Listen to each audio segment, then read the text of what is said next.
अस्मद्गुरुभ्यो नमः।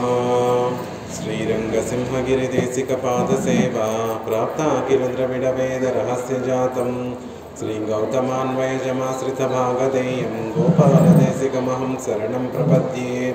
श्रीमद्गौतमवंशनायकमणेर्गोपालसूरेसुतं तत्पादाम्बुजलब्धयुग्मनिगमान्तार्धं सुशीलं सदा सद्विद्या विनयादि सद्गुणनिधिं स्वाचार्यनिष्ठान्वितं वन्दे वैष्णवभूषणं तमनघं श्रीरङ्गरामानुजं कौशिकान्वयसञ्जातं वेङ्कटार्यतनूभवं वेदान्ताचार्यसच्शिष्यं गुडैवर्लुगुरुं भजे।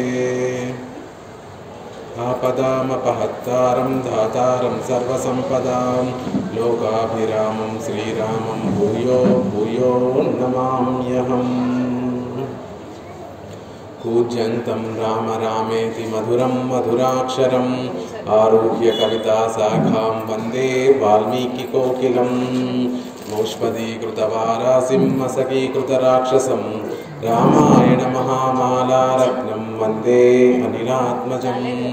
मनोजवं मारुततुल्यवेगं जितेन्द्रियं बुद्धिमतां वरिष्ठं वातात्मजं वानरयूथमुख्यं श्रीरामदूतं శిరసా నమామి। భాగవతోత్తములందరికీ కూడా దాసోహాలు సమర్పిస్తూ ఉగాది నుండి శ్రీరామనవమి వరకు 9 రోజులు కూడా అందరూ కూడా దీన్ని నవరాత్రి వసంత నవరాత్రులు అంటారు. నవరాత్రి అంటే కొత్త రోజు అని ఒక అర్థం. నవ అంటే కొత్తది అని, రాత్రి అంటే మనకి తెలిసినటువంటి రాత్రే, చీకటితో కూడినటువంటి రోజు, ఒక రోజు అని అర్థం.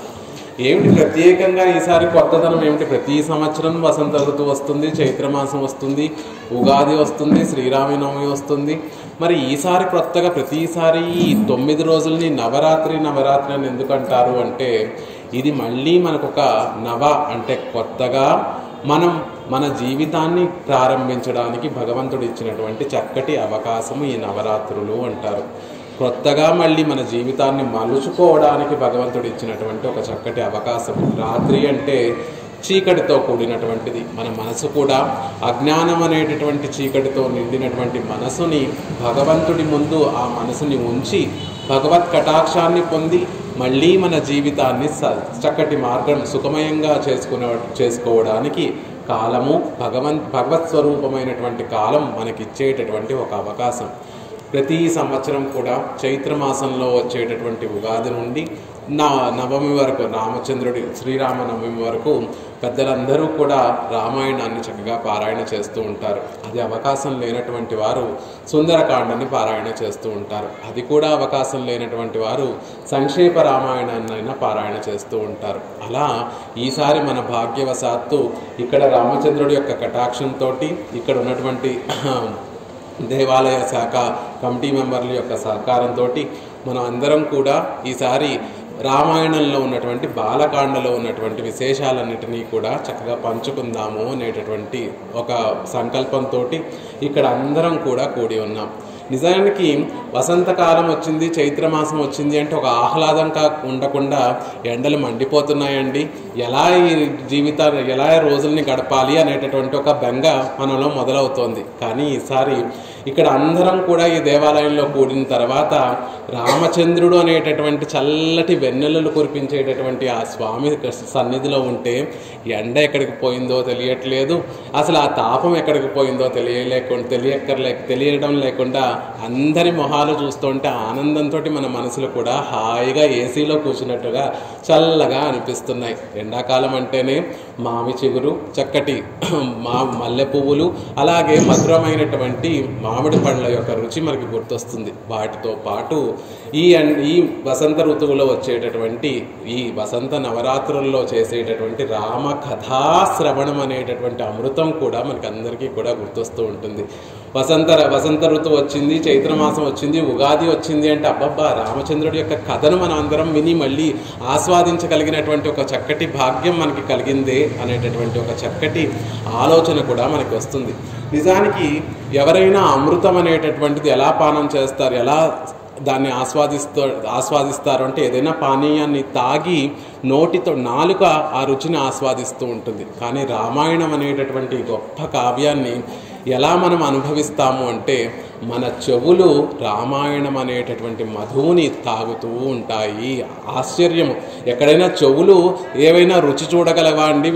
దేన్నైనా ఏదైనా పదార్థాన్ని రుచి చూడగలదా ఈ చెవు అంటే? అవునండి, రామాయణం అనేటటువంటి మధురమైనటువంటి ఈ కథని, రామకథను ఈ చెవులు అమృతపానం చేసినట్టుగా అంత భోగ్యంగా ఈ చెవులు అనుభవిస్తాయి అని మన పెద్దలందరూ కూడా చెప్తారు.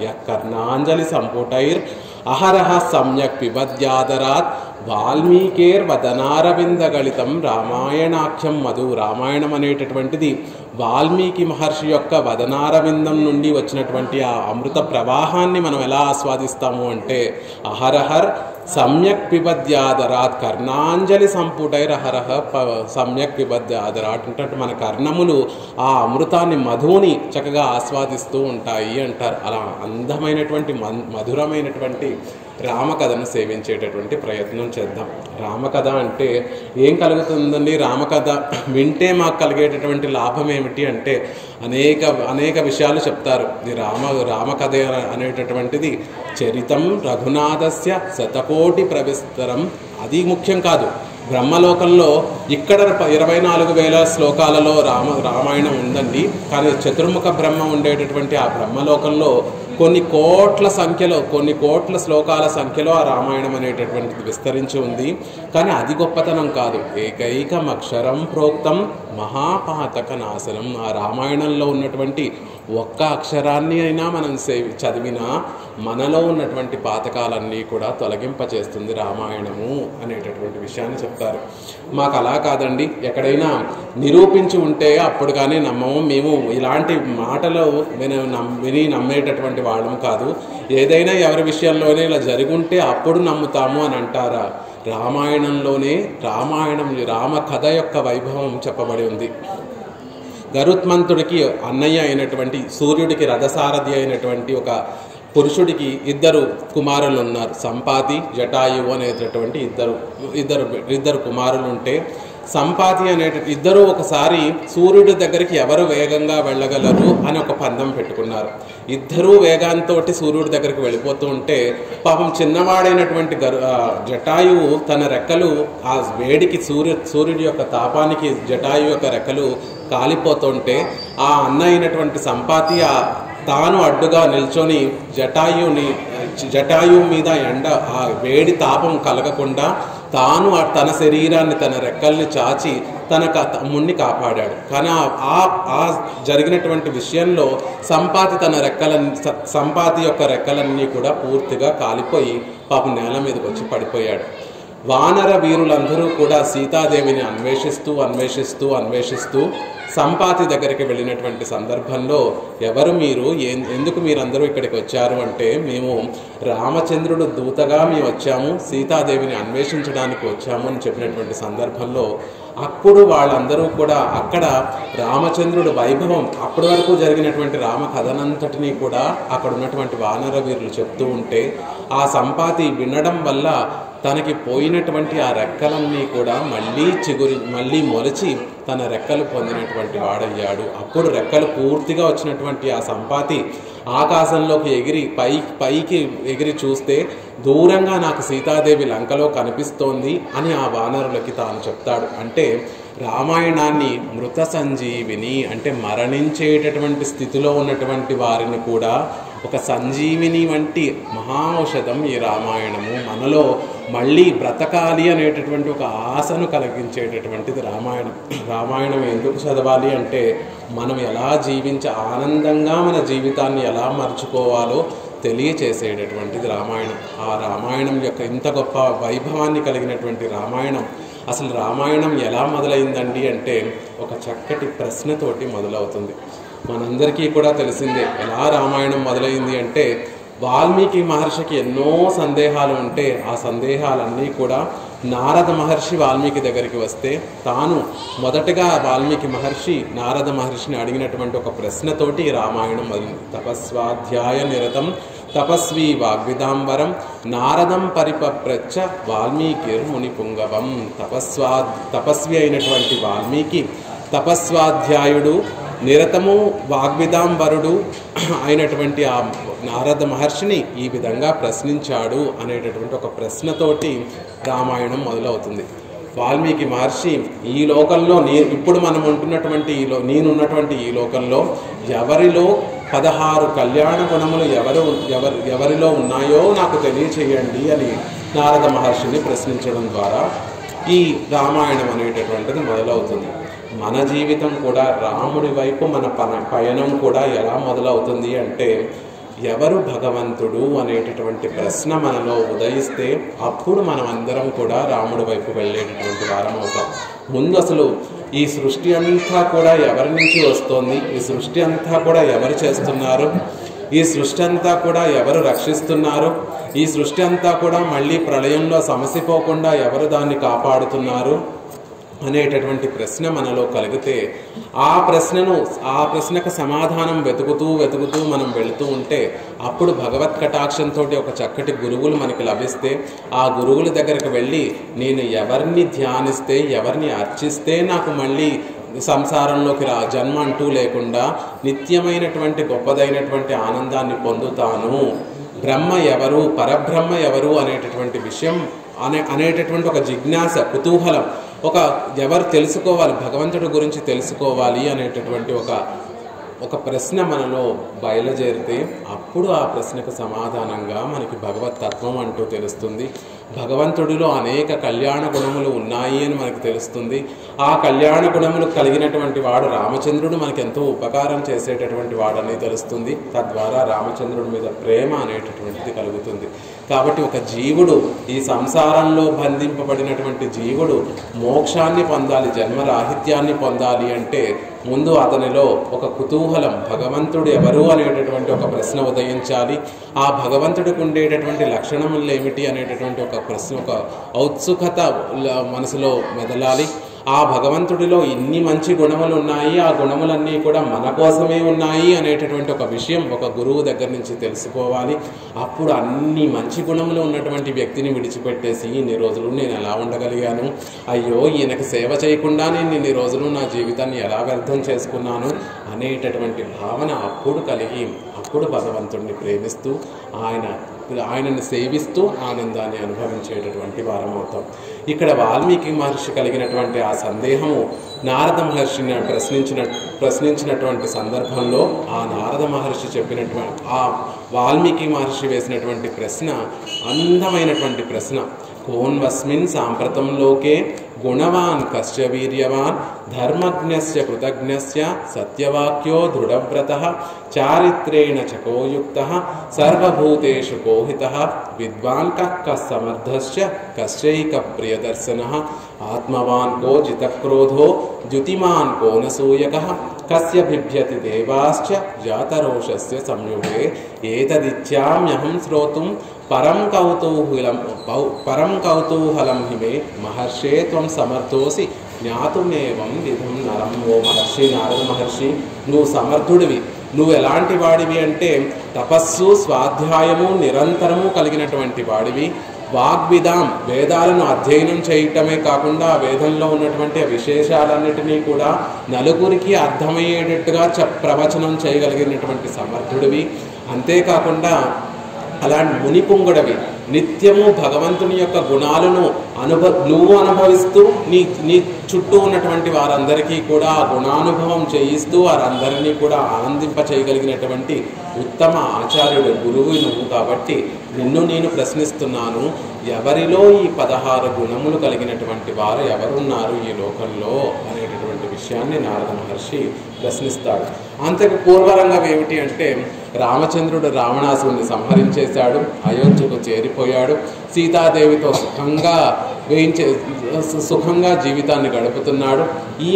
ఈ లోపల అయోధ్య రాజ్యంలో ఉన్నటువంటి వారెవరో సీతాదేవి గురించి రామచంద్రుడి గురించి అనరాని మాటలు అంటే దాన్ని తట్టుకోలేక రామచంద్రుడు సీతాదేవిని మళ్ళీ నిండు గర్భవతి అయినటువంటి సీతాదేవిని మళ్ళీ అడవులకు పంపించేశాడు. అప్పుడు ఆ తల్లి వాల్మీకి మహర్షి ఆశ్రమంలోనే ఉంటుంది. ఆ ఉన్నటువంటి సందర్భంలో వాల్మీకి మహర్షికి ఈ ఈ ప్రశ్న ఉదయిస్తుంది మనసులో, ఎవరున్నారు అసలు రామచంద్రుడు? ఇప్పటి వరకు నేను అయోధ్యలో ఉన్నటువంటి రామచంద్రుడే గొప్పవాడు అనుకుంటున్నాను, ఆయనే తన భార్యని ఈ విధంగా పరిత్యజించేస్తే అసలు ఈ లోకంలో గొప్పవారంటూ ఎవరున్నారు, అసలు మంచి గుణములు కలిగినటువంటి వారు ఎవరున్నారు అని ఆ వాల్మీకి మహర్షికి అప్పటి వరకు తాను నమ్మినటువంటి ఆ సిద్ధాంతం ఒక్కసారి రామచంద్రుడే గొప్పవాడు అనుకున్నటువంటి ఆ విలువలన్నీ కూడా ఒక్కసారి కదిలిపోయేసరికి అప్పుడు తనకి సంశయం ఏర్పడితే అనుకోకుండా ఎక్కడి నుంచి వచ్చాడో నారద మహర్షి వచ్చాడు.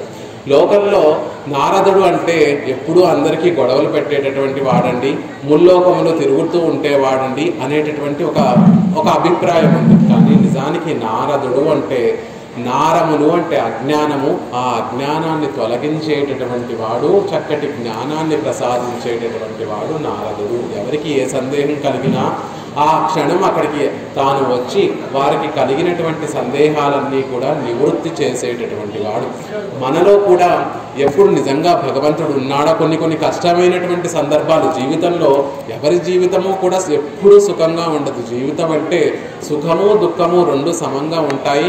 ఆ దుఃఖం కలిగినప్పుడు నిజంగా దేవుడు ఉన్నాడా, అసలు ఇన్ని ఉంటే ఇన్ని కష్టాలు మాకు ఇస్తాడా, అసలు దేవుడు లేడేమో అనేటటువంటి స్థితిలోకి వెళ్ళిపోతూ ఉంటే అప్పుడు భగవంతుడు మన దగ్గరికి ఒక చక్కటి గురువును పంపిస్తాడు.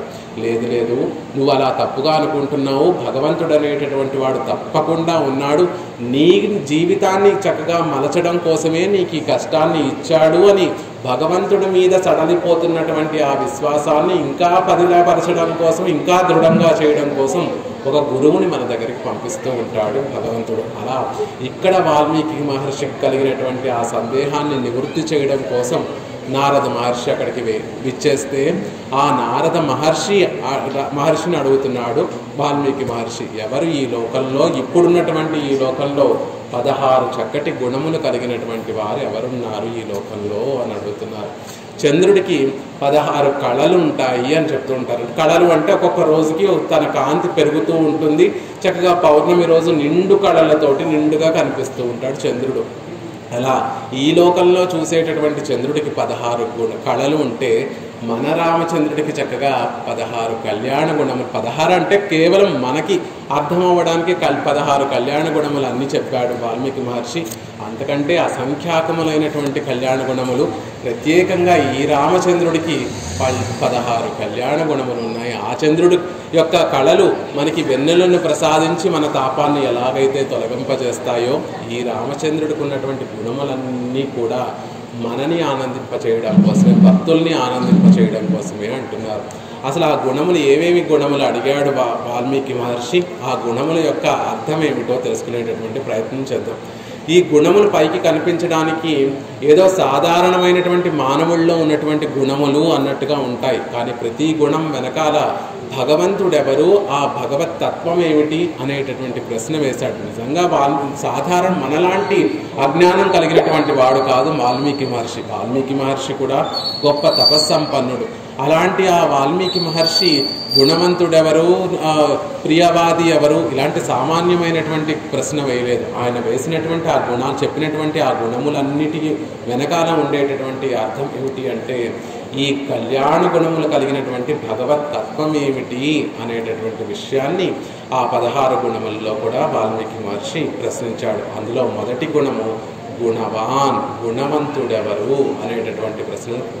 మొదటి గుణం ఆయన అడిగింది, మొదటి గుణం క్వాలిటీ ఆయన అడిగింది ఏమిటి అంటే, ఈ లోకంలో గుణవంతుడెవరు అనేటటువంటి ప్రశ్న వేశాడు. అదేమిటండి, అన్ని గుణములే కదా చెప్పే. తర్వాత అడిగినటువంటివన్నీ కూడా గుణవాన్ కశ్చ వీర్యవాన్ అనే గుణములే కదా ఆయన అన్నీ అడిగాడు.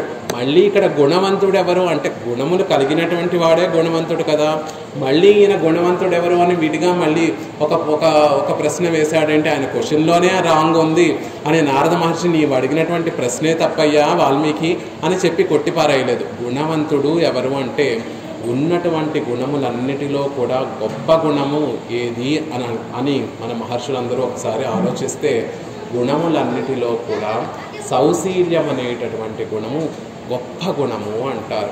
అంటే వాల్మీకి మహర్షి గుణవాన్ అని అడగడం వల్ల ఎవరిలో సౌశీల్యం ఉంది, గొప్పగా సౌశీల్యం ఎవరిలో ఉంది అని ప్రశ్నించాడు.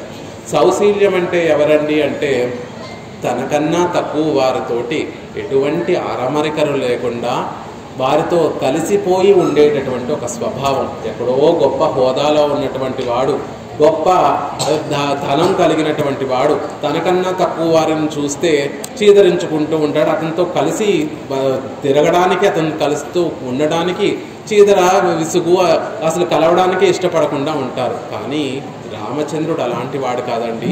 సౌశీల్యము అంటే తాను చక్రవర్తి యొక్క కుమారుడైనప్పటికీ కూడా ఒక బోయవాడితోటి స్నేహం చేశాడు, ఒక వానరుడితోటి స్నేహం చేశాడు, ఒక రాక్షసుడితోటి స్నేహం చేశాడు, ఒక పక్షితోటి స్నేహం చేశాడు.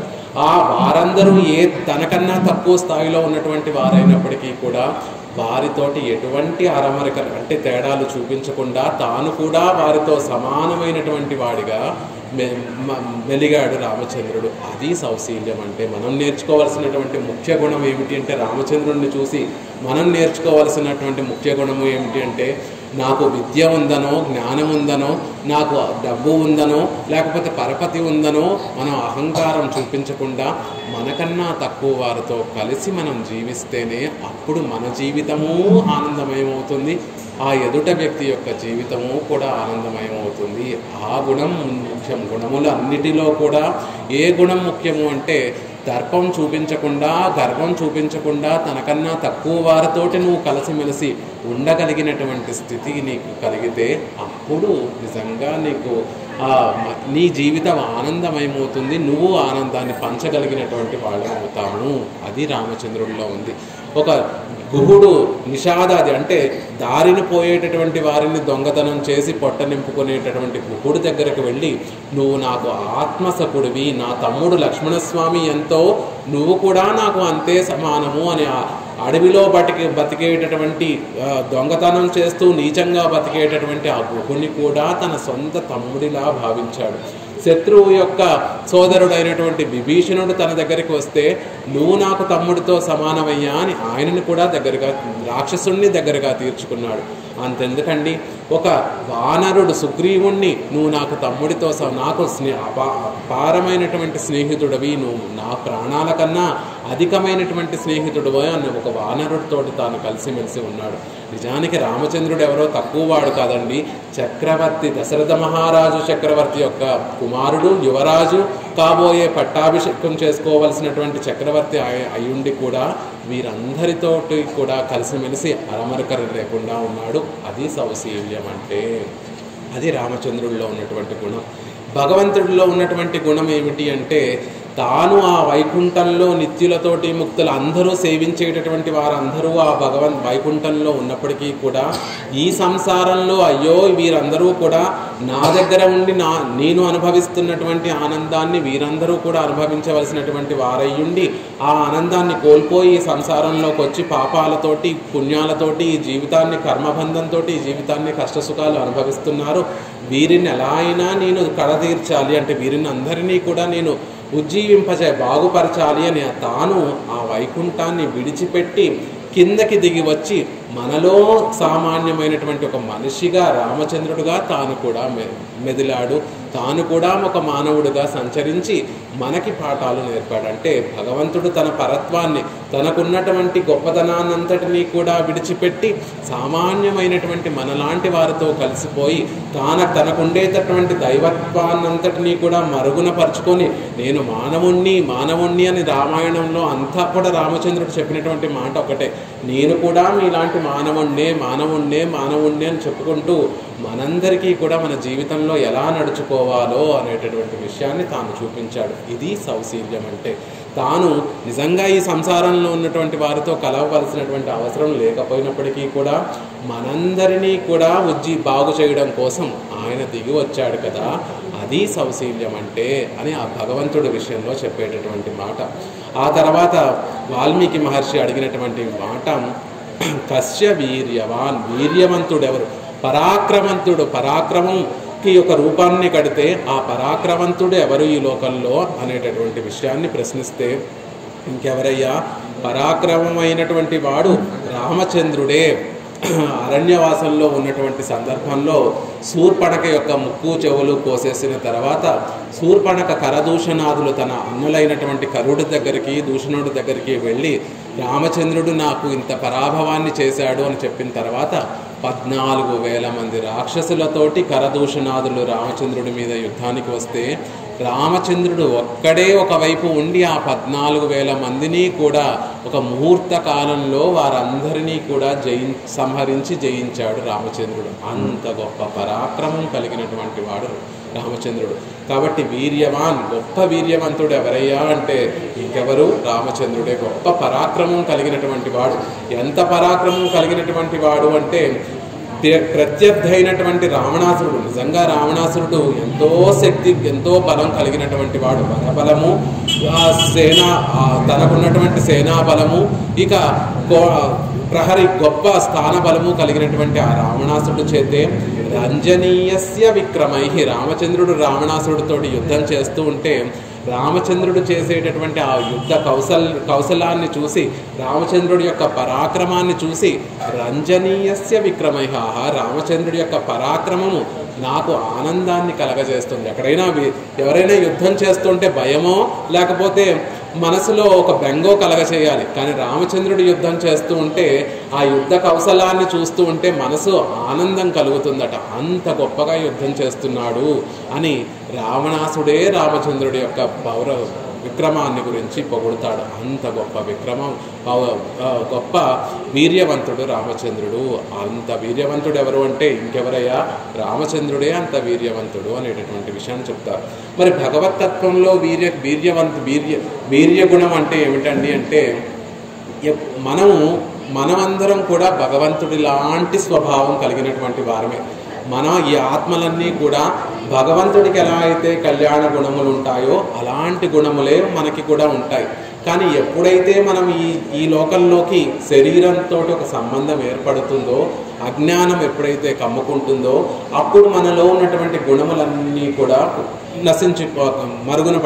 వెనక్కి వెళ్ళిపోయి కనపడకుండా ఉండి ఈ లోకంలో ఉన్నటువంటి సత్వగుణము, రజస్సు, తమస్సు అనేటటువంటి గుణములకి మనం లోబడి మన కర్మలన్నిటినీ కూడా అనుభవిస్తూ ఉంటాం. మనతో పాటు మనకి అంతర్యామిగా పరమాత్మ కూడా వేయించేసి ఉంటాడు. అంటే పరమాత్మ కూడా ఈ ఆత్మ ఉంది అంటే దాని లోపల భగవంతుడు అంతర్యామిగా ఉన్నాడు అని అర్థం. అలా ఉన్నప్పటికీ కూడా మనకి అంటినట్టుగా భగవంతుడికి ఆ చెడ్డ గుణములు, కర్మలేవి కూడా అంటవు.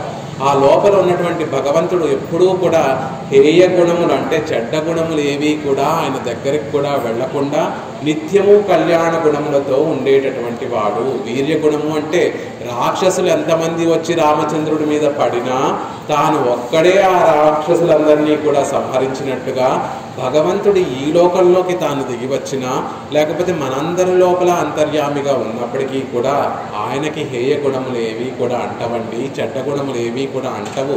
ఆయన ఎప్పుడూ కూడా నిత్యము కళ్యాణ గుణములతో ఉండేటటువంటి వాడు పరమాత్మ అనేటటువంటి విషయం చెప్తూ వీర్యవాన్ అనేటటువంటి విషయం చెప్తున్నారు. ధర్మజ్ఞస్య, ధర్మం తెలిసినటువంటి వాడు ఎవరు? ధర్మం తెలియటమే కాదు, ఆ ధర్మము ఏ సందర్భంలో ఎలా ఆచరించాలో చక్కగా తెలిసినటువంటి వాడు రామచంద్రుడు. ఎవరితో ఎలా నడుచుకోవాలో తెలిసినటువంటి వాడు రామచంద్రుడు. అలా ఉన్నటువంటి వాడు ఎవరు? సంపూర్ణ ధర్మస్వరూపుడు ఎవరు అంటే రామచంద్రుడే. ఆ మాట తనకిష్టమైనటువంటి వారు చెప్పలేదు. తనకి శత్రువైనటువంటి మారీచుడే రాముడి గురించి చెప్తూ రాము విగ్రహవాన్ ధర్మ, మారీచుడు చెప్పినటువంటి మాట ఒక రాక్షసుడికే అర్థమైంది. రామచంద్రుడు ఎంతటి ధర్మాత్ముడో ఒక రాక్షసుడికి అర్థమైంది. అంటే రామచంద్రుడు ఎంతో ధర్మ నిరతి కలిగినటువంటి వాడు. ఆ ధర్మ సూక్ష్మములన్నీ కూడా తెలిసినటువంటి వారు. భరతుడితో పాటు అయోధ్యావాసులందరూ, ఆ అయోధ్యావాసులతోటి వశిష్ఠుడు, ఆ కులగురువులందరూ, అయోధ్యలో ఉన్నటువంటి మంత్రులందరూ కూడా వచ్చి రామచంద్ర నువ్వు తండ్రికి ఇచ్చినటువంటి మాట నీ తండ్రి దశరథ మహారాజు నిన్ను అడవులకు వెళ్ళమన్నాడు, కానీ ఆయనే లేడయ్యా, ఇప్పుడు ఆయనే మరణించాడు, కాలం స్వర్గస్థుడయ్యాడు, ఇంకా భరతుడే భరతుడికి పట్టాభిషేకం చేయాలని కైకేయి కోరుకుంది. కానీ ఆ భరతుడే నీకు రాజ్యం మళ్ళీ తిరిగిచ్చేస్తానంటున్నాడు. ఆ కైకేయి కూడా మళ్ళీ నువ్వే రాజవ్వాలని కోరుకుంటోంది.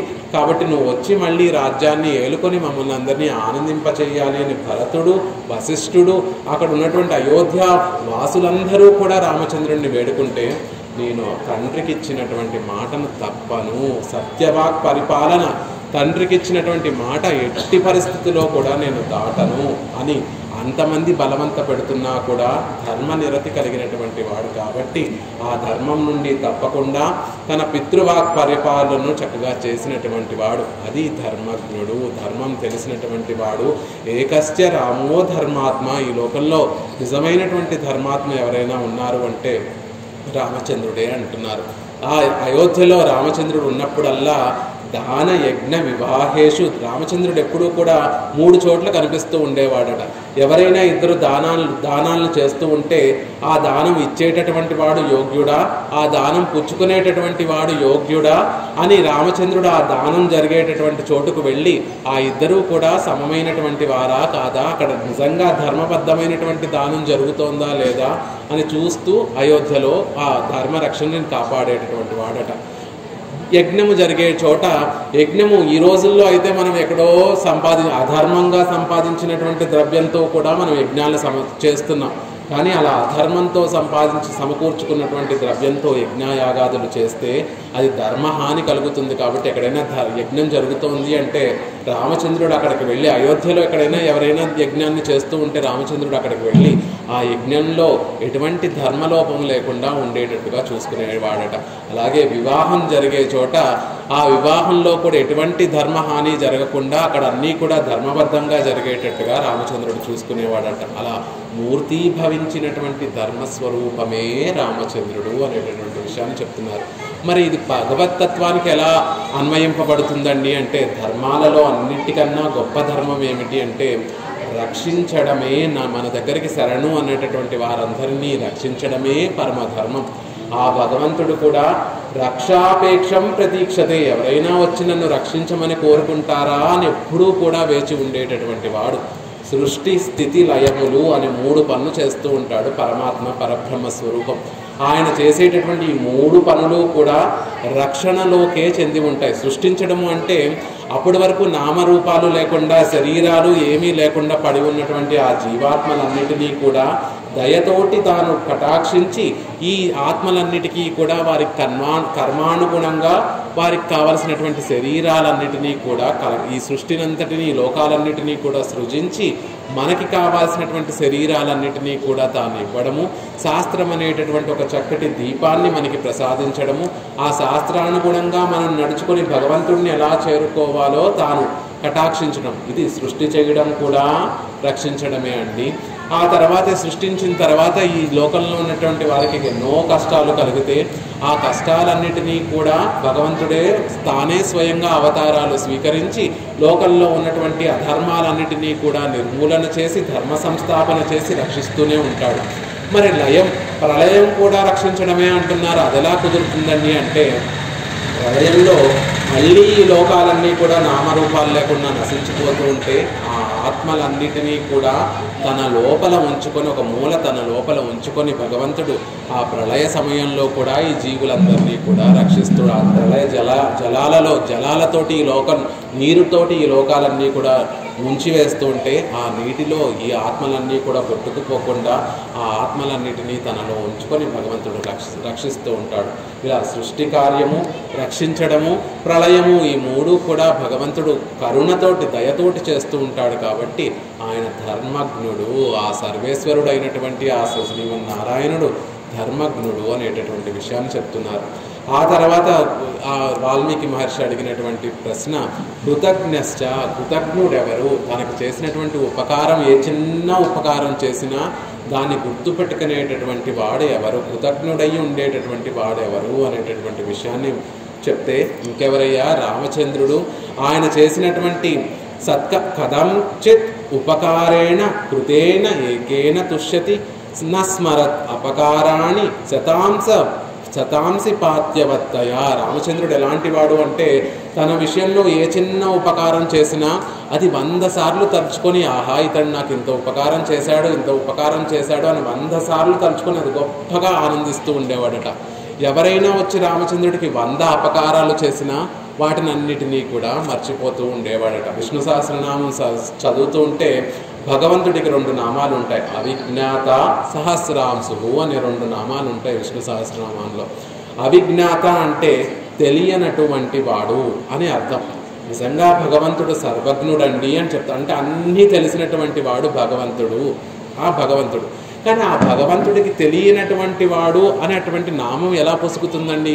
ఒక పక్కనేమో ఆయన సర్వజ్ఞుడు, అన్నీ తెలిసినటువంటి వాడు అంటున్నారు, ఇంకొక పక్కనేమో అవిజ్ఞాత, తెలియనటువంటి వాడు అంటున్నారు. ఈ 2 విరుద్ధమైనటువంటి ధర్మములు కదా. అన్నీ తెలిసి ఉండడము, తెలియకపోవడము అనేటటువంటి విరుద్ధమైనటువంటి ధర్మములు కదా. అంటే భగవంతుడు అన్ని మిగిలినటువంటి విషయాలన్నీ కూడా తెలిసినటువంటి వాడైనప్పటికీ కూడా తన భక్తులు చేసేటటువంటి తప్పులు మాత్రం అవిజ్ఞాత. ఆ భక్తుల యొక్క తప్పులు ఎప్పుడూ కూడా పాపం భగవంతుడికి కనపడవట. అలా భక్తుల యొక్క తప్పులు కనపడకుండా తెలియనటువంటి వాడు ఆ సర్వేశ్వరుడు రామచంద్రుడు అని చెప్తారు. మరి సహస్రాంశు అంటే అర్థం ఏమిటండి అంటే చిన్న ఒక విషయాన్ని 100 రెట్లు పెద్దదిగా చేసి చూసేటటువంటి వాడు. మనం కూడా అవిజ్ఞాత సహస్రాంశులమే అండి. ఎదుట వ్యక్తిలో మంచి ఏమన్నా ఉంటే మనమందరం అవిజ్ఞాత, అవేమీ పట్టించుకోము. అవతల వ్యక్తిలో ఎప్పుడు ఎంత గొప్పగా మంచి వ్యక్తి అయినా కూడా ఆ మంచి ఎప్పుడూ మనం చూడం. ఆ విషయంలో మనం అవిజ్ఞాతలము. సహస్రాంశము అంటే అతనిలో ఏదైనా ఎదుట వ్యక్తిలో చిన్న దోషం ఉంటే దాన్ని ఒక పెద్ద 100 రెట్లు పెద్దదిగా భూతద్దంలో పెట్టి చూసేటటువంటి సహస్రాంశులు. కానీ పాపం భగవంతుడు మనలో ఏ కొంచెం మంచితనం ఉన్నా దాని ఒక 100 రెట్లు పెద్దదిగా చేసుకొని తాను అయ్యో ఇంత గొప్పవాడే ఇతనికి అన్నీ ఇవ్వాలి అని పాపం ఆరాటపడుతూ ఉండేటటువంటి సహస్రాంశుడు. మనమందరమేమో ఎదుట వ్యక్తిలో మంచి ఉంటే దాన్ని పట్టించుకోనటువంటి అవిజ్ఞాతనము, చెడ్డ ఏ కొంచెం చెడ్డతనం ఉంటే దాన్ని ఒక 100 రెట్లు భూతద్దంలో పెట్టుకొని చూసేటటువంటి సహస్రాంశములు. అలా భగవంతుడి విషయంలో ఆయన కూడా కృతజ్ఞుడు. మనం చేసేటటువంటి రామచంద్రుడు కూడా అయోధ్యలో ఎవరైనా ఒక చిన్న ఉపకారం చేస్తే దాన్ని ఎప్పుడూ మనసులో తలుచుకుంటూ ఆనందపడేటటువంటి వాడు. 100 అపకారాలు చేసినప్పటికీ కూడా వాటిని ఎప్పుడూ కూడా చూడనటువంటి వాడు. అలాంటి కృతజ్ఞుడు అంటే భగవంతుడి విషయంలో మనం ఏమి చేస్తే ఆయనను మనం కటాక్షిస్తాడు అంటే భగవద్గీతలో ఒక మాట చెప్తారు. పత్రం పుష్పం ఫలం తోయం ఏమే భక్త్యా ప్రయచ్చతి. భగవంతుడికి ఏమి సమర్పించాలండి? తీసుకొచ్చి బంగారు నగలు సమర్పించాలా, వజ్రాల కిరీటాలు సమర్పించాలా? అప్పుడే మనల్ని కటాక్షిస్తాడు అంటే కృష్ణుడే స్వయంగా తానే చెప్పుకున్నాడు. పత్రం పుష్పం ఫలం తోయం. మీకు అందుబాటులో ఉన్నటువంటి ఒక పత్రాన్ని, తులసి దళాన్ని తీసుకొచ్చి నాకు సమర్పించండి, నేను పొంగిపోతాను. పుష్పం, మీకు దగ్గరలో మీ ఇంట్లో పూచేటటువంటి ఏదైనా ఒక పుష్పాన్ని తీసుకొచ్చి నాకు సమర్పించండి, నేను ఆనందపడిపోతాను. పత్రం పుష్పం ఫలం, ఒక చిన్న అరటిపండు తీసుకొచ్చి, ఫలం మీకు లభించేటటువంటి ఏదైనా ఒక చిన్న ఫలాన్ని తీసుకొచ్చి ఇవ్వండి, నేను చాలా సంతోషపడతాను. ఇవేవి కూడా మీకు దొరకట్లేదా? తోయం, గుప్పెడు నీళ్లు, ఒక దోసెడు నీళ్ళైనా మీకు దొరకవా? ఆ నీళ్లు నాకు సమర్పించినా నేను సంతోషపడతాను. ఎప్పుడు? భక్తితోటి మీరు చేస్తే అని అక్కడ ఇప్పుడు చూడండి, అప్ టు 50% ఆఫ్ అని చెప్పి ఒక చిన్న స్టార్ మార్క్ అక్కడ ఎలా పెడతారో భగవంతుడి విషయంలో కూడా మీరు కట్న కానుకలు, ఐశ్వర్యాలు అవన్నీ తెచ్చి నా ముందు పోయక్కర్లేదు. మీరు పత్రమైనా, పుష్పమైనా, ఫలమైనా, నీరైనా భక్తితోటి సమర్పిస్తే నేను పొంగిపోతాను. మీకు కావాల్సినటువంటివన్నీ నేను కటాక్షిస్తాను. సుధాముడు, కుచేలుడు కృష్ణ పరమాత్మ దగ్గరికి బెరుగ్గా బెంగగా నన్ను గుర్తుపడతాడో లేదో కృష్ణుడు అనేటటువంటి బెంగతోనే కృష్ణుడి దగ్గరికి వెళ్ళి గుప్పెడు అటుకులు ముక్కిపోయినటువంటి, అది కూడా ఎప్పుడో ముక్కిపోయినటువంటి అటుకులు తీసుకొని వెళ్ళాడు. కానీ ఎలా ఇచ్చాడు కృష్ణుడికి అంటే ప్రేమతోటి. అయ్యో కృష్ణుడు తింటే ఏమైపోతాడో అని, అంత గొప్ప రాజభోగాలు అనిపించేటటువంటి కృష్ణుడికి నేను అటుకులు ఎలా పెట్టను అని బెంగతోటి వెనక్కి తీసుకుంటూ ఉంటే ఆ ప్రేమను చూసి, కృష్ణుడికి తగవివి అనేటటువంటి ప్రేమను చూసి ఆ కృష్ణుడే పొంగిపోయి ఆ ప్రేమతో తీసుకువచ్చినటువంటి అటుకుల్ని సుధాముడి దగ్గర నుంచి తీసుకొని ఆయనకి అష్టైశ్వర్యాలను కూడా ప్రసాదించాడు. అలా పరమాత్మ మన దగ్గర నుండి కొంచెం మాత్రమే ఆశిస్తాడండి. ఆయన వైపు మన భావనలు వెళుతున్నాయా, మన మనసులో భగవంతుణ్ణి తలుచుకుంటే చాలు, ఏ గొప్ప భారంగా మన మనసులో ఒకసారి రామ అని భక్తితో అంటే చాలండి, ఆయన నెత్తి మీద బండరాయి పెట్టినట్టుగా ఉంటుంది. ఆ మాట రామ అనేటటువంటి మాట భక్తితో ప్రేమతో మీరు అంటే చాలు, ఆయన మొయ్యలేనంత భారం ఆయన మీద పెట్టి, మన బాధ్యత అంతా కూడా ఆయన మీదకి వెళ్ళిపోయి ఆయన మొయ్యలేనంత భారం ఆయన మీద పెట్టినట్టు అవుతుంది.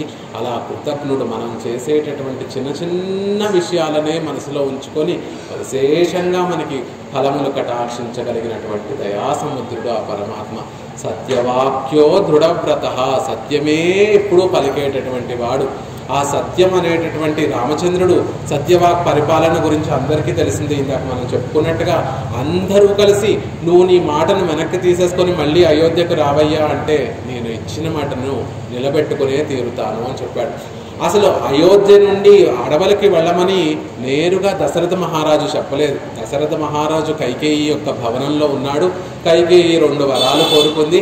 ఆ మాట వినగానే దశరథ మహారాజు యొక్క మతి, ఆయన ఉన్న స్థితిలో ఉన్నటువంటి వాడు లేకుండా తన స్పృహ కోల్పోయి నిద్రిస్తూ ఉన్నటువంటి సందర్భంలో కైకేయి తన మంత్రి సుమంత్రుడిని పిలిచి రామచంద్రుడిని తీసుకురావయ్యా, నేను చెప్తాను రామచంద్రుడికి నేను కోరుకున్నటువంటి వరాలు అని చెప్తే రామచంద్రుడిని తీసుకొస్తాడు.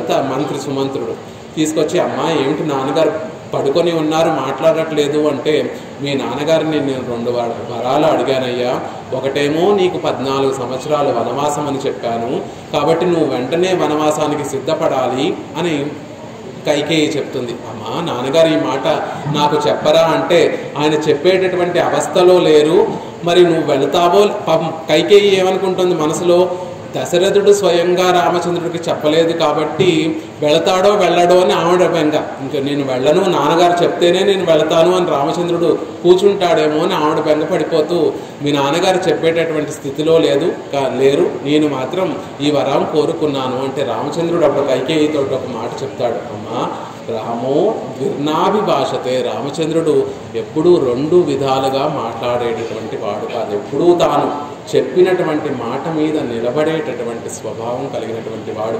రామ బాణం ఎలా అయితే వెళ్ళి ఆ గమ్యాన్ని చేరుకోవలసినటువంటి గమ్యాన్ని ఎలా అయితే వెళ్ళి చేరుకుంటుందో, రామచంద్రుడు పలికినటువంటి మాట కూడా అమోఘమైనటువంటి మాట, సత్యంతో కూడినటువంటి మాట. ఆ మాట నుండి ఇంకొక మాట మాట్లాడేటటువంటి వాడు కాదు. అలా సత్యసంధుడు రామచంద్రుడు. మరి పరబ్రహ్మ విషయంలో సత్యసంధుడు, సత్యవాక్యుడు అంటే ఏమిటి అంటే, సత్యము అంటే 3 పదములతో కూడినటువంటిది. సత్, తి, అమ్ అని 3 పదములతోటి ఏర్పడుతుంది ఆ సత్యం అనేటటువంటి మాట. సత్తు అంటే స్వయంగా ఏ వికారములు లేనటువంటి వాడు. అమృత స్వరూపుడైనటువంటి ముక్తాత్మలు, ముక్తులు అనేటటువంటి వారు ఈ లోకం నుండి వెళ్ళి భగవంతుడికి కైంకర్యం సమర్పించేటటువంటి వారిని ముక్తులు అంటారు. తి అంటే మనలాంటి బద్ధులు, సంసారంలో ఉన్నటువంటి బద్ధులు. ఆ ముక్తులను బద్ధులను కూడా అమ్మ అంటే నియమించేటటువంటి వాడు. అంటే ఈ లోకంలో ఉన్నటువంటి జీవులందరినీ కూడా నియమనం చేసేటటువంటి వాడు ఆ పరబ్రహ్మ. మనం ఏమనుకుంటాం, మనం ఎలాంటి ఆత్మలమో ఆ భగవంతుడు కూడా మనలాంటి ఆత్మస్వరూపుడే అండి అనుకుంటాం. కాదు, వీరికన్నా కూడా గొప్పవాడు ఆ సర్వేశ్వరుడు.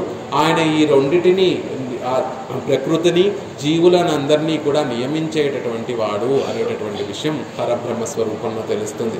దృఢవ్రత, గట్టి పట్టుదల కలిగినటువంటి వాడు ఎవరు? తన భక్తుల విషయంలో గొప్ప పట్టుదల కలిగినటువంటి వాడు.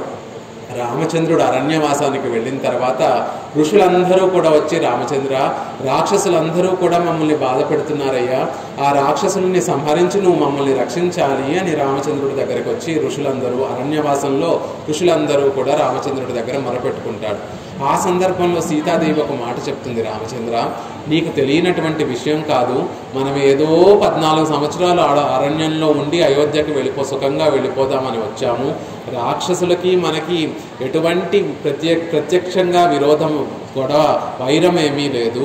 అలాంటప్పుడు మనం లేనిపోని వైరము రాక్షసులతో పెట్టుకోవడం ఎందుకు, ఆ మునులకి లేనిపోని వాగ్దానాలు ఇవ్వడం ఎందుకు రామచంద్ర అని సీతమ్మ తల్లి రామచంద్రుడిని అడిగితే, ఆ సందర్భంలో రామచంద్రుడు చెప్తాడు, నేను రక్షించాలని సంకల్పిస్తే ఓ సీత, కావాలంటే నా ప్రాణాలైనా నేను విడిచిపెట్టేస్తాను, నా ప్రాణాలకి ప్రాణమైనటువంటి నిన్నైనా విడిచిపెట్టేస్తాను, అంతకన్నా ప్రియమైనటువంటి లక్ష్మణుడినైనా నేను విడిచిపెట్టేస్తానేమో తప్ప మహర్షులకు ఇచ్చినటువంటి మాటను నేను మీరను అని రామచంద్రుడు అక్కడ చెప్పడం జరుగుతుంది. అంటే తన భక్తుల్ని ఒకసారి రక్షించాలి అని కనుక భగవంతుడు ఒకసారి మనసులో సంకల్పిస్తే తనకి ఆప్తులైనటువంటి వారే ఆ భక్తుల్ని రక్షించద్దు అని చెప్పినప్పటికీ కూడా ఆయన వినడట.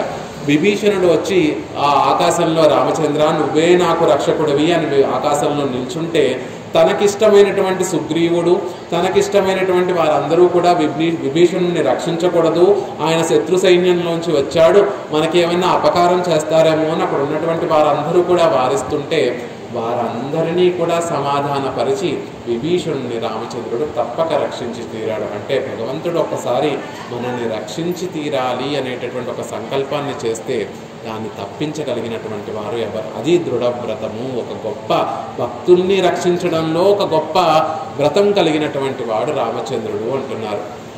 అలా ఉన్నటువంటి వాడు చారిత్రేణ చకోయక్త, తన నడవడితోటి ఈ లోకంలో చిరస్థాయిగా ఉంచినటువంటి ఎవరినైనా అడిగితే ఎవరిలా ఉండాలి అంటే రామచంద్రుడిలా ఉండాలి అని తన నడవడితోటి ఈ లోకానంతటికీ కూడా ఆదర్శవంతంగా ఉన్నటువంటి వాడు ఎవరు అంటే రామచంద్రుడు.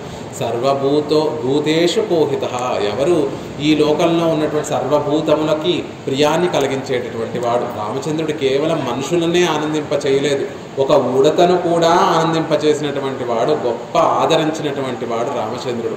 ఒక పక్షిని ఆదరించి జటాయువుని ఆదరించినటువంటి వాడు రామచంద్రుడు.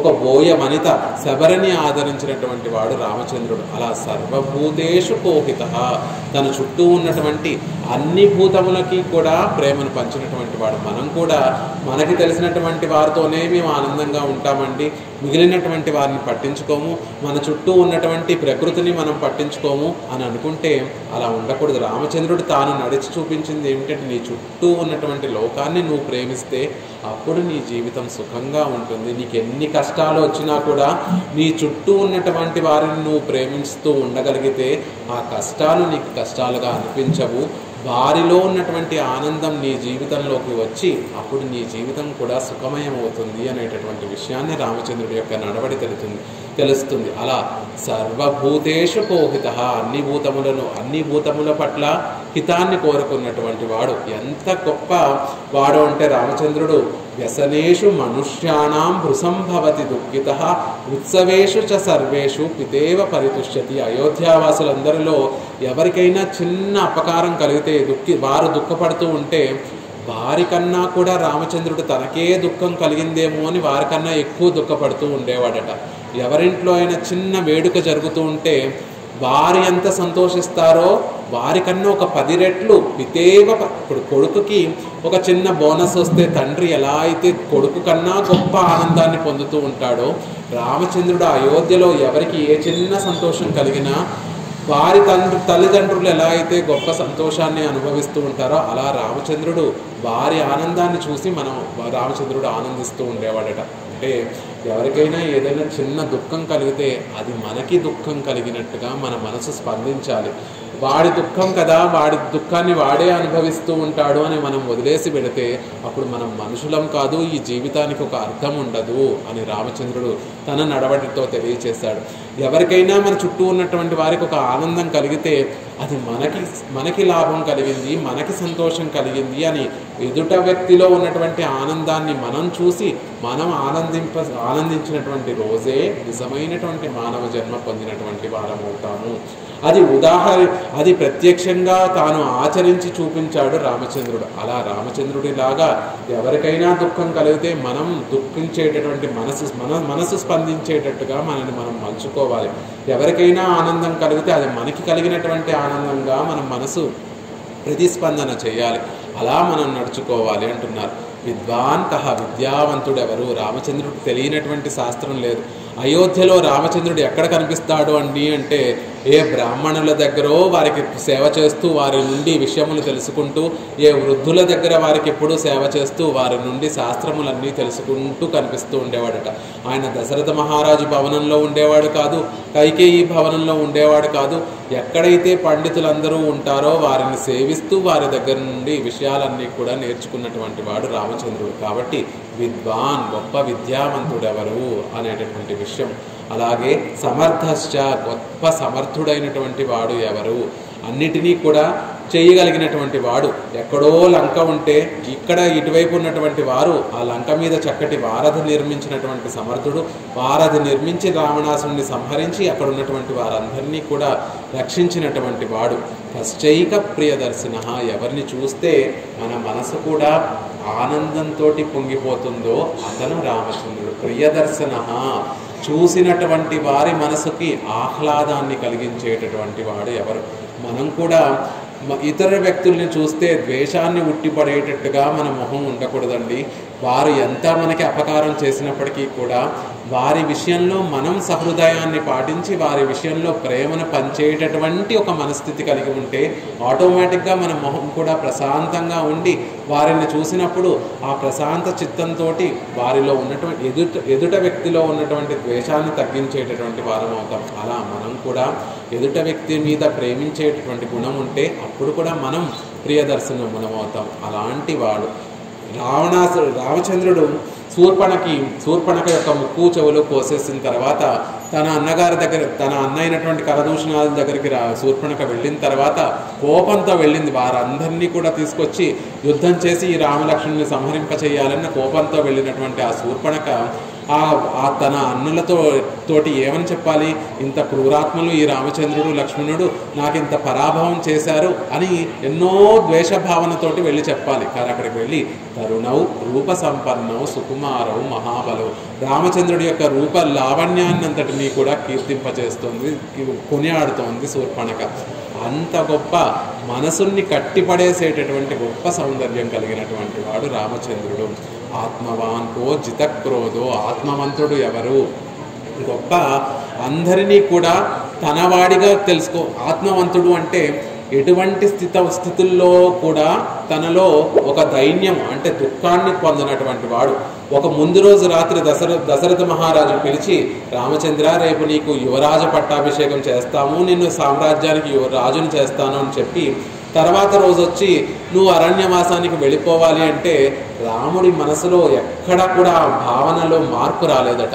యువరాజును పట్టాభిషేకం చేస్తాను అన్నప్పుడు ఆ మనసులో ఎలాంటి భావన ఉందో, నువ్వు అరణ్యానికి వెళ్ళిపోవాలి అన్నప్పుడు కూడా అలాంటి భావనే ఉందట రామచంద్రుడిలో. ఏమాత్రం భావనలో మార్పు రాలేదు అని చెప్తాడు వాల్మీకి మహర్షి. అంటే దుఃఖాన్నైనా సుఖాన్నైనా సమంగా తీసుకోగలగడము ఆత్మవంతుని యొక్క లక్షణం. మనం కూడా మనకి సుఖం కలిగినప్పుడు పొంగిపోకుండా, మనకి దుఃఖం కలిగినప్పుడు పొంగిపోకుండా, సుఖాన్ని దుఃఖాన్ని రెండింటినీ కూడా సమానంగా తీసుకునేటటువంటి వారుగా అవ్వాలి. అది మనం నేర్చుకోవాల్సింది. రామచంద్రుడి యొక్క నడవడి నుండి మనం నేర్చుకోవాల్సినటువంటి విషయం ఏమిటి అంటే, నీకు రాజ్యం ఇస్తాను అన్నప్పుడు పొంగిపోకుండా ఉండడము, నువ్వు అరణ్యానికి వెళ్ళిపోవన్నప్పుడు కృంగిపోకుండా, రెండు సందర్భాలలో కూడా ఒక గంభీరమైనటువంటి మనస్థితి కలిగి ఉండటం. సుఖం వచ్చింది కదా అని మన మనసుని గొప్పగా పొంగిపోవడము, దుఃఖం వచ్చింది కదా అని కోలుకోలేనంత పొంగిపోవడము కాకుండా కష్టాలను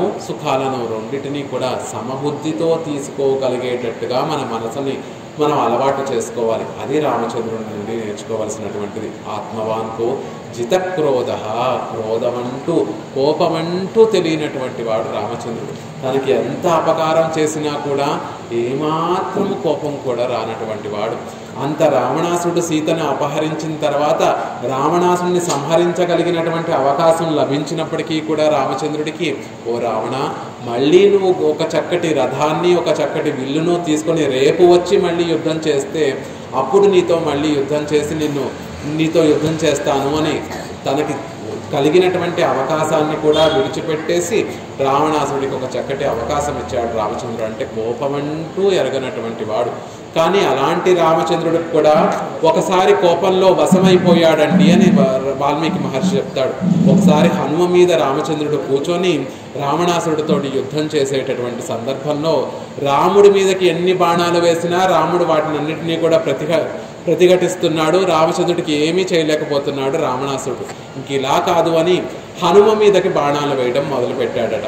రావణాసుడు వేసేటటువంటి బాణాలకి హనుమ శరీరం అంతా కూడా రక్తసిద్ధమై ఎర్రగా అయిపోయేసరికి ఆ క్షణంలో రామచంద్రుడి కోపం ఎప్పుడు తన వశంలో ఉన్నటువంటి ఆ కోపానికి తాను వశుడైపోయాడు. తన భక్తుల విషయం తనకెన్ని అపకారాలు చేసినా భగవంతుడు నవ్వుతూ వాటినన్నిటినీ కూడా సహిస్తూ ఉంటాడు.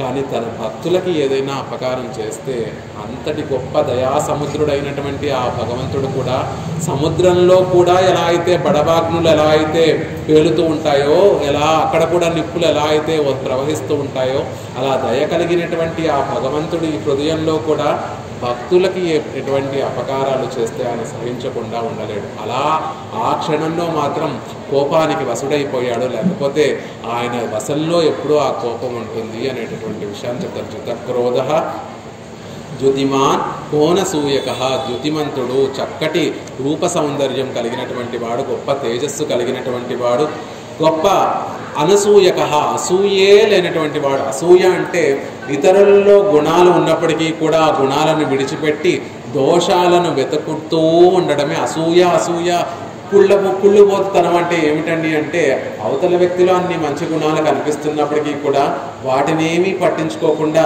వారిలో చెడ్డ గుణం ఉందా ఉందా ఉందా అని వెతకడం ఆ అసూయ అంటే. రామచంద్రుడికి అసలు అసూయే అంటూ లేదండి. కైకేయి తనని అరణ్యానికి పంపించేసినా కూడా కైకేయి మీద ఎటువంటి కోపం లేదు. భరతుడు తన దగ్గరికి కైకేయితో పాటు మళ్ళీ చిత్రకూటానికి వచ్చినటువంటి సందర్భంలో రామచంద్రుడు భరతుడితోటి ఒక విషయం చెప్తాడు.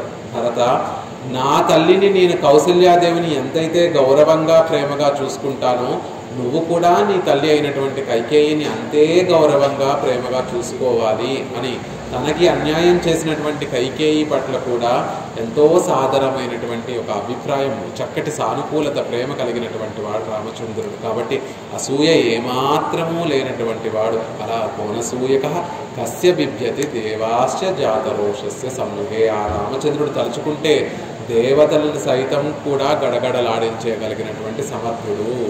సముద్రుడికి శరణాగతి చేస్తే సముద్రుడిని దారి ఇవ్వమని కోరుకొని 3 రోజులు ఉపవాసం ఉండి అక్కడ పడుకుంటే రామచంద్రుడు, ఆ సముద్రుడు తన మాట వినకపోయేసరికి తన బాణాలతోటి సముద్రాన్ని ఇంకింపచేస్తాను అని బాణాలు తీసేసరికి సముద్రుడు వెంటనే రామచంద్రుడి దగ్గరికి వచ్చి శరణాగతి చేశాడు. అలా దేవతలను సైతం గడగడలాడించేటటువంటి ఒక విక్రమం కలిగినటువంటి వాడు ఎవరు అంటే రామచంద్రుడు అని చెప్పారు. ఇలా 16 గుణములు, కళ్యాణ గుణములు. కోన్వస్మిన్ సాంప్రతంలోకే గుణవాన్ వీర్యవాన్ ధర్మజ్ఞశ్చ కృతజ్ఞశ్చ సత్యవాక్యో దృఢవ్రతః చారిత్రేణ చకోయుక్త సర్వభూతేషు కోహితః విద్వాన్ కః సమర్థశ్చ కశ్చైక ప్రియదర్శనః ఆత్మవాన్ కో జితక్రోధో ద్యుతిమాన్ కోనసూయకః కస్య బిభ్యతి దేవాశ్చ జాతరోషస్య సమ్ముఖే. ఇలా 16 గుణములు కలిగినటువంటి వాడు ఎవరు అంటే, అప్పుడు నారద మహర్షి, ఉన్నాడయ్యా ఒకడు, ఇక్ష్వాకు వంశంలో దశరథ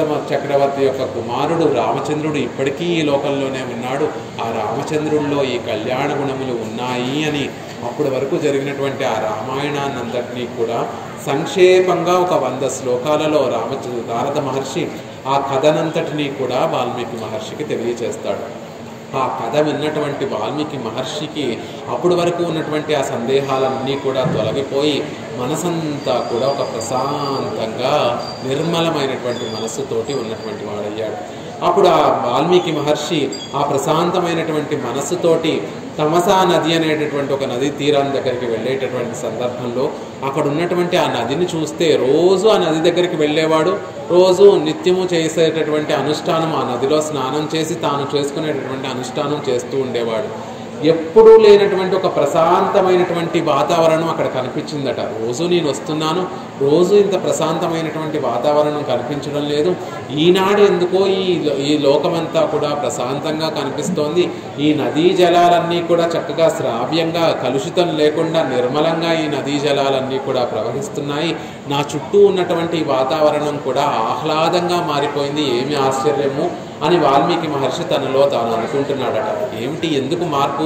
రోజు లేనటువంటి ప్రశాంతత అప్పుడెందుకు లభించింది అంటే, ఒక గురువు వచ్చి మనలో ఉన్నటువంటి సందేహాలన్నిటినీ కూడా తీర్చి భగవతత్వాన్ని మనకి తెలియచేస్తే, ఆ భగవంతుని యొక్క తత్వం తెలిసినటువంటి మనస్సు అన్నిటిలోనూ భగవంతుణ్ణి చూడగలుగుతుంది. ఎప్పుడు మనకి మనస్సు ప్రశాంతంగా ఉంటుంది అంటే, మన చుట్టూ ఉన్నటువంటి వాటి అన్నిటిలో కూడా రామచంద్రుణ్ణి చూడగలిగితే, అంతా రామమయం అయిపోతే అప్పుడు మన మనసు ఒక ప్రశాంతత పొందుతుంది. అలా ప్రశాంతతని పొందినటువంటి ఆ వాల్మీకి మహర్షికి ఎదురుగుండా 2 పక్షులు చక్కగా ప్రేమను చూపించుకుంటూ చక్కగా పక్షులు రెండు కలిసి ఉన్నటువంటి సందర్భంలో ఆ పక్షుల్ని చూస్తూ ఆ వాల్మీకి మహర్షి ఆనందాన్ని అనుభవిస్తూ ఉంటే ఎక్కడి నుంచి వచ్చాడో తెలియదు, ఒక వేటగాడు వచ్చి ఆ రెండు పక్షులలో ఒక పక్షిని బాణం వేసి సంహరించేశాడు.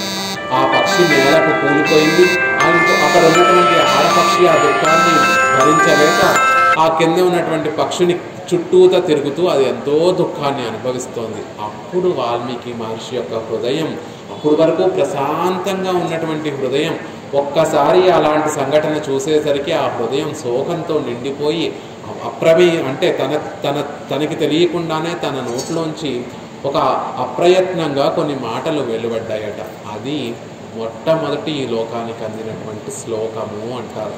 అప్పటి వరకు ఈ లోకంలో వచనమే ఉంది. ఏదైనా కథ చెప్పాలి అంటే అది వచనంగా ఒక వాక్యాలలో నిర్మించారు. కానీ మొట్టమొదటిసారి వాల్మీకి మహర్షి ఆ శోకంతో నిండినటువంటి మనస్సుతోటి వాల్మీకి మహర్షి నోటి నుండి వచ్చినటువంటి ఆ మాటలు శ్లోకము అంట. అందుకే ఆది కవి వాల్మీకి. లోకానికి శ్లోకం అనేటటువంటి దాన్ని అందించినటువంటి వాడు వాల్మీకి. అదేంటండి, అక్కడ ఏదో ఒక పక్షిని కొట్టేస్తే వాల్మీకి మహర్షి యొక్క మనసు కరగటం ఎందుకు? ఆ కరిగినటువంటి మనసు, దుఃఖంతో నిండినటువంటి మనసు నుండి అప్రయత్నంగా ఒక శ్లోకం బయటికి రావడం ఏమిటి అంటే, అంతా రామమయంగా గనక మన మనసు చూడగలిగితే ఎదుట వారికి కలిగినటువంటి దుఃఖము తన దుఃఖంగా మారి అది మన మనసుని కూడా కదిల్చి వేస్తుంది. ఆ కదిల్చి వేసినటువంటి సందర్భంలో మన నోటి నుండి వచ్చేటటువంటి అంటే ఆ ఎదుట వారి దుఃఖాన్ని ప్రతిస్పందన చేసేటటువంటి మనసు మనకి కూడా కలుగుతుంది. అలా వాల్మీకి మహర్షి నుండి నోటి నుండి వచ్చినటువంటిది మొదటి శ్లోకం. ఈ లోకానికి అందినటువంటి మొదటి శ్లోకంగా మారినటువంటి ఒక చక్కటి సందర్భం. అలా శ్లోకం తన నోటి నుండి ఒక చక్కటి శ్లోకం వస్తే, అయ్యో ఇలా తిట్టేశానంటే నేను గొప్ప తపస్సంపన్ని. అప్పుడు ఆ వేటగాడిని ఒక మాట చెప్తాడు వాల్మీకి మహర్షి. ఓ వేటగాడ, చక్కగా ఆనందిస్తున్నటువంటి ఆ రెండు పక్షులలో ఒక పక్షిని సంహరించావు, ఇక నువ్వు ఎక్కువ కాలం జీవించి ఉండకు అనేటటువంటి శాపాన్ని ఆ శ్లోక రూపంలో చెప్పాడు. ఆ శ్లోకం అదేంటి, నేనెందుకు తపస్సంపన్నుడైనటువంటి నేనెందుకు నాకేమో అపకారం చేయనటువంటి ఆ వేటగాడికి ఇలా శపించడం ఏమిటి అనేటటువంటి ఆలోచనలో ఉంటే, అప్పుడు అక్కడికి బ్రహ్మదేవుడు వచ్చి, ఓ వాల్మీకి మహర్షి, నీ ద్వారా లోకానికి ఒక చక్కటి శ్లోకం అనేటటువంటిది అందింది. ఈ శ్లోక రూపంలోనే ఇక నువ్వు రామకథని అంతటినీ కూడా లోకానికి అందిస్తావు. ఇప్పుడు నువ్వు అంతటా రాముణ్ణి చూడగలుగుతున్నావు. అందుకే ఎదుట వ్యక్తి యొక్క ఆనందాన్ని నువ్వు అనుభవించగలుగుతున్నావు, ఎదుట వ్యక్తి యొక్క దుఃఖాన్ని నువ్వు అనుభవించగలుగుతున్నావు. ఇలాంటి వారి ద్వారానే రామాయణం అనేటటువంటిది లోకానికి అందాలి అనే ఆ చతుర్ముఖ బ్రహ్మ వాల్మీకి మహర్షికి ఒక వరాన్ని ఇస్తాడు. రామచంద్రుడి యొక్క జీవితంలో జరిగిందంతా కూడా నీకు చక్కగా తెలుస్తుంది. ఎవరెవరి మనస్సులో ఎవరెవరు ఏమనుకుంటున్నారో అది కూడా నీకు చక్కగా తెలుస్తుంది.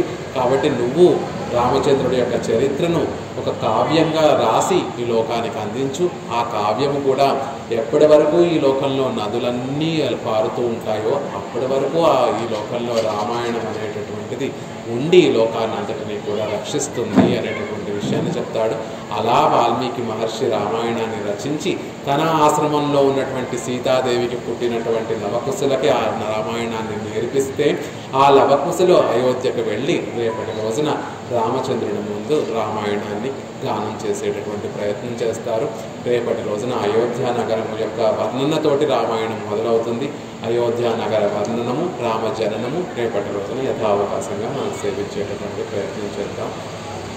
శ్రీమతే రమ్యజా మాతృ మునీంద్రాయ మహాత్మనే శ్రీరంగవాసినే భూయా నిత్యశ్రీ నిత్యమంగళం శఠారేటిలా ప్రోక్త త్రయంతార్థప్రదాయనే అస్మదాచార్యవర్యాయ గోపాలార్యాయ మంగళం మంగళాశాసన పరిమదాచార్య పురోగమై సర్వే